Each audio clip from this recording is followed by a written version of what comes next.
What's up, you guys? This is Lucas here from excelwealth.com. Now, you're gonna see it like this. So everybody who lives in a home, and most likely everybody has a home, except for the homeless people, of course, but everybody who has a home, most likely 1/3 of your income has to go to your home. You're gonna pay off all the expenses for living in a home. You gotta see it like this. 1/3 of your income that you get goes, the moment it comes in your, the moment you get your paycheck, 1/3 of your income goes straight away to your mortgages for all the expenses that you have for living in your home. That actually just, if you really think about it, your home, therefore, is absolutely not an asset. Of course, an asset, hey, if you wanna know what an asset is, be sure to check out my other video, because an asset is putting money in your pocket, whereas a liability takes money out of your pocket, okay?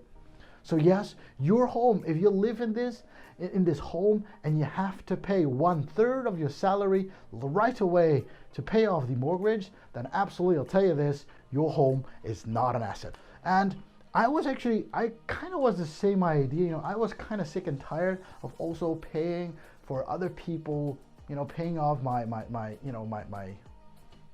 homeowner, the one that I actually hated the whole fact that I would have to pay 1/3 of my income to my accommodation as well.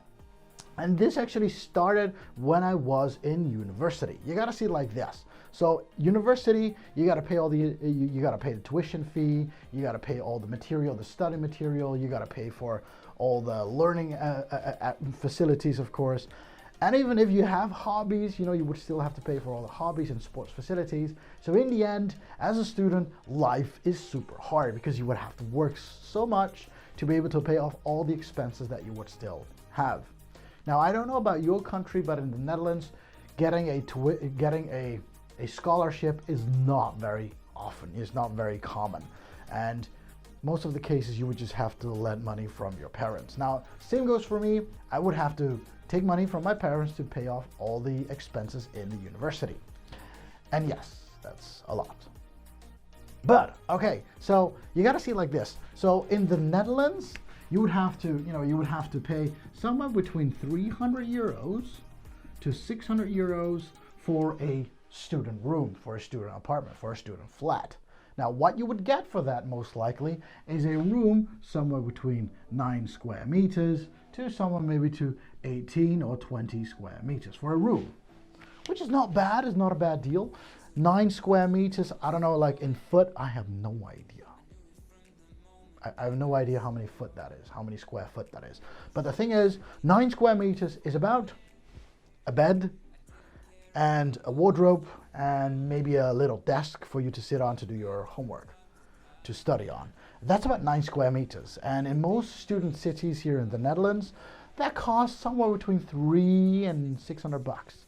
So it's not super cheap, but hey, what you would get, of course, is it's including gas, water, electricity, and internet. In most cases, that's the average price. And sometimes they charge you extra for internet, which is not the fastest internet as well, but that's a different story. So you would get a room that you would still have to share with other people. You have a living room that you would have to share with other people. You would have a bathroom that you would have to share with other people, and you would even have a kitchen that you also would have to share with other people. Now you got to see it like this: you're paying already somewhere between $300 and $600 per month, and you still have to share a lot of things with other people. You would still have roommates, sometimes 3, sometimes 4, sometimes even more. Hey, that rhymes. Sometimes 3, sometimes 4, sometimes even more. Okay. Yeah. Okay. So yeah. So you would still pay a lot, and yet you would still have to share everything. Now, this idea kind of got me sick and tired because, I didn't really want to pay for all that stuff and yet only get a room of private space and have all those other people to be my roommate. Now, I don't know if you know my story, of course, and my story, I'll tell you this. I started when I was 17 years old. I had my own coach, and my own coach said, Lucas, if you want to start investing, you got to start investing in yourself. By investing in yourself, you can learn how to become financially educated, and then of course make money along the way. Now as a student, I'll tell you this, you don't have a lot of finances to go around. And yes, I appreciated the knowledge that I got from all the studying.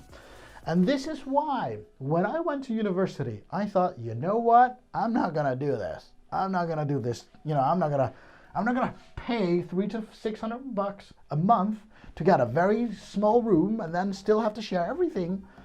And the home is never mine. So in that case, I learned from my coach, and she actually said, Lucas, you got to do something about this. So what I did is I was looking on the internet looking for a home, and this is what I found.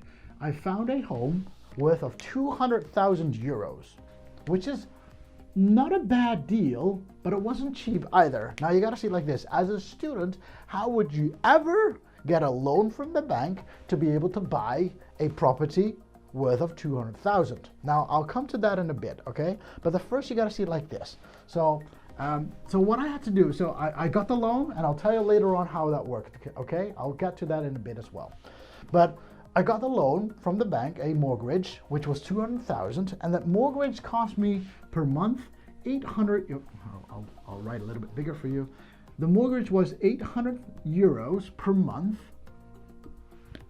and I had to, of course, I have insurances and such. So the insurance is about 200 per month. So we've got insurance, and we also have gas, water, electricity, and internet, of course, and that all included somewhere around 200 bucks. So that means that the total cost of this home that I had was 1,000 bucks per month.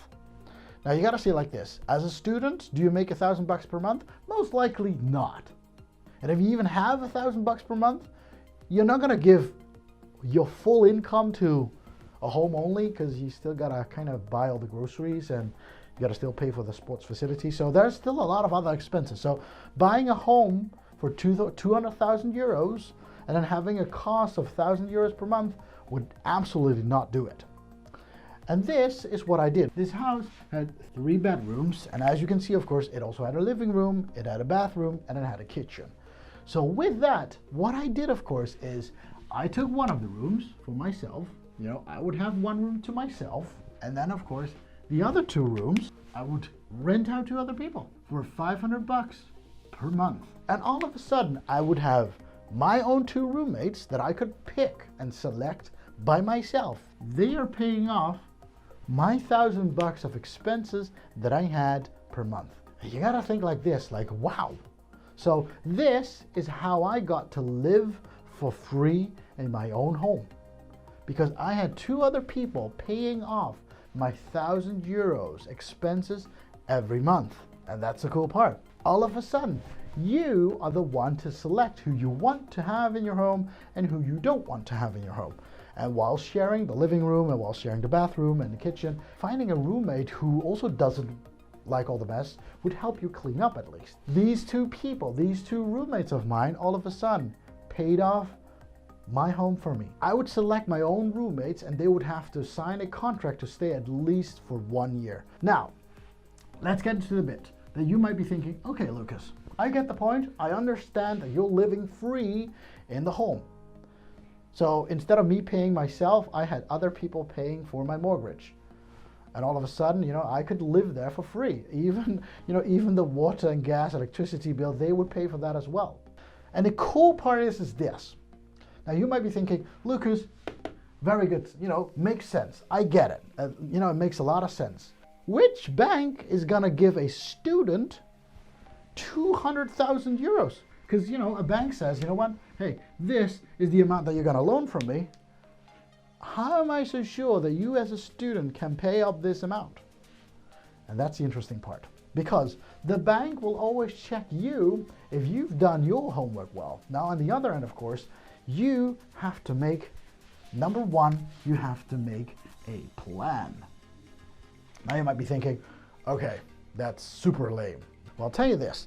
In your plan, what you need to be able to state is you need to know all your numbers before you go to the bank.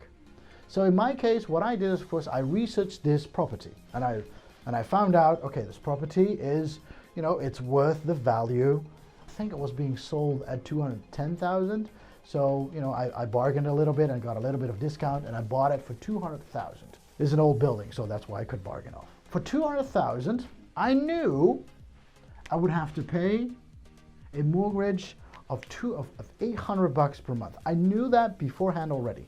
And with the 2 rooms that I would have, I knew that I could rent those rooms out for 500 bucks each.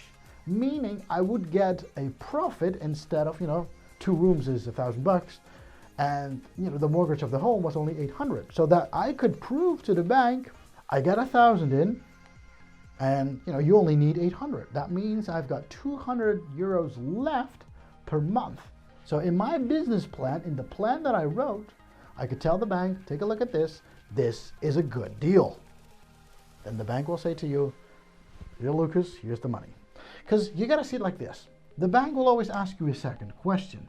How are you so sure you're going to make this money? Well, this is why this location is always super important. I'll tell you this, the location of this property, although the property was old, the location of the property was great.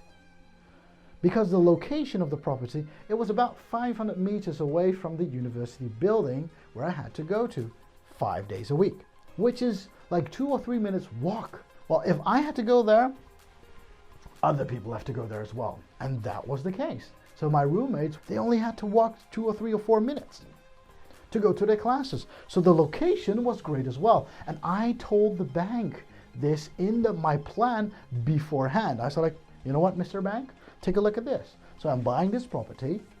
The property is like 200,000. And yes, I get it that I don't have any money on my bank account. But hey, the location is great. The plan of the money is great. Now the bank might say, okay, good thing. I like it. But what's my deal? Well, this is the deal. So the bank gets somewhere like 3% of interest rate every year. So by loaning you money, by giving you money, the bank would get, every year they will get 3% on the money they loaned you for the coming 30 years. By doing nothing, the bank gives you money because you have a great plan. It looks very solid, and you're going to use the money to buy that property. That's going to give the bank 3% every year. But what's another catch? And another catch is the bank gets the guarantee that if you don't pay up your mortgage every month, the bank can say, you know what? I'll take the property, and the property is still mine because you haven't paid off your whole mortgage yet. You haven't paid off your debt. We can take the property. And that's the guarantee that you can give the bank. So the moment you have your plan, you've done your complete research, you know this is a good location, you know that this plan is gonna, it's gonna work out. You're gonna get 1,000 bucks every month. They only need 800. That means you've got 200 left every month, meaning you live there for free. All of a sudden, my income doesn't have to go to accommodation every month anymore. So I could tell the bank, hey, take a look at this, Mr. Bank. I got even money left from all the income that I get. And that's the great part.